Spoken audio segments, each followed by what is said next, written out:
Good morning. এটি সুন্দৰ ৰাতিপুৱাৰ সৈতে মই জিন্তিয়ে মোৰ নতুন এটা ভিডিঅ'লৈ আপোনালোকক স্বাগতম জনাইছোঁ। কি খবৰ আপোনালোকৰ? খবৰ নিশ্চয় ভালে। আজি ৰাতিপুৱাই ব্লগটো আৰম্ভ কৰিলোঁ আৰু এয়া নিবিৰ কি খাই আছা?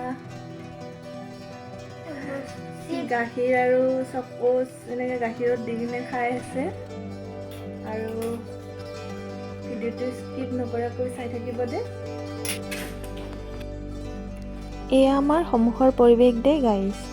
ৰাতিপুৱা এনেদৰে ৰ'দত অকণমান ভাল লাগে আৰু এতিয়া মই ঘৰৰ কামখিনি কৰি আজৰি হৈ লওঁ।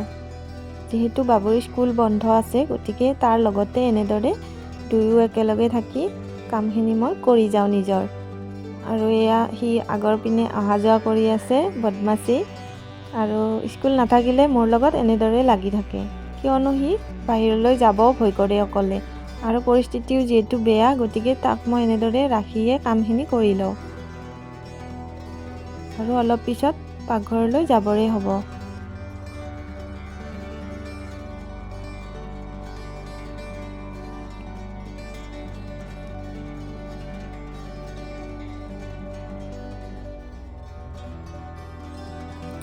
আৰু আজি মই এটা অমিতাৰ খাৰৰ ৰেচিপি বনাম বুলি ভাবিছোঁ। সেই অমিতাটো ফাৰ্ষ্ট ধুই এনেদৰে ভালদৰে কাটি লৈছোঁ। অমিতাটো স্বাস্থ্যৰ কাৰণে উপকাৰী, লগতে খাৰটো স্বাস্থ্যৰ কাৰণে উপকাৰী, যিহেতু খাৰে আমাৰ এচিডিটিটো বেলেঞ্চ কৰি ৰাখে। আৰু এনেদৰে কেৰাহীত মই অমিতাখিনি বহাই লৈছোঁ। ইয়াতে অকণমান নিমখ আৰু জিৰা গুড়ি দি দিছোঁ, আৰু একো দিয়া নাই, হালধিটো দিব। ইয়াত খাৰখিনি এনেদৰে ঢালি দিছোঁ, আৰু খাৰটো এনেকৈ আমি বটলত ভৰাই ৰাখোঁ যে টাইমত যাতে দিব পাৰোঁ। আৰু ইয়াতে অকণমান মাছ দি দিম যাতে ফ্লেভাৰটো ভাল হয়। ইয়াত পানী অলপ দি দিছোঁ, আৰু এইফালে হৈ গ'ল মোৰ খাৰ। আৰু এতিয়া ইয়াতে ভাজি থোৱা মাছখিনি মই দি দিম। মাছখিনি আগতে আনি ফ্ৰিজত থৈ দিয়াৰ বাবে ভাজোঁতে মানে অকণমান ভাঙিয়ে থাকিল। ডাঙৰ মাছ হ'লে বেছি সোৱাদটো হয়, কিন্তু আমাৰ যিহেতু আজি ডাঙৰ মাছ অনা নাই, গতিকে সৰু মাছকে ফ্লেভাৰৰ কাৰণে দি দিছোঁ। আৰু এইফালে ধুনীয়াকৈ সিজি গৈছে অমিতাখিনি। ইয়াতে দি দিছোঁ 3টা জ্বলা।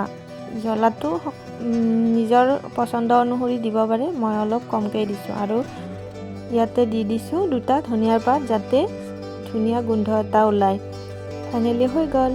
আৰু এইফালে ৰৈ যোৱা মাছখিনি মই এনেদৰে কেৰাহীত ভাজি ল'ম। এইখিনি পিঁয়াজেৰে ভাজিলে এনেকৈ খায়ো খুব ভাল লাগে।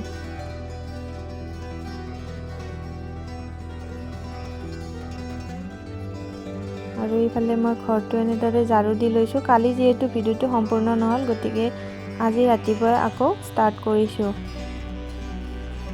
প্ৰথমতে ঘৰৰ কামখিনি কৰি লৈ এইফালে বাবু আৰু মই যিহেতু ঘৰতে অকলে আছোঁ, 2টা কণী মানে লোকেল মুৰ্গীৰ কণী বনাম বুলি ভাবিছোঁ। আৰু ইয়াতে অকণমান জিৰা আৰু গৰম মছলা দি দিছোঁ, যিহেতু ল'ৰাই খাব, গতিকে ইয়াত বেছি মছলা এড নকৰোঁ।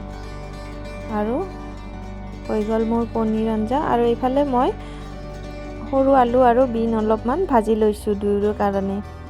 এয়া ৰেডি হৈ গ'ল। আকৌ এটা নতুন ভিডিঅ'ত লগ পাম। বাই।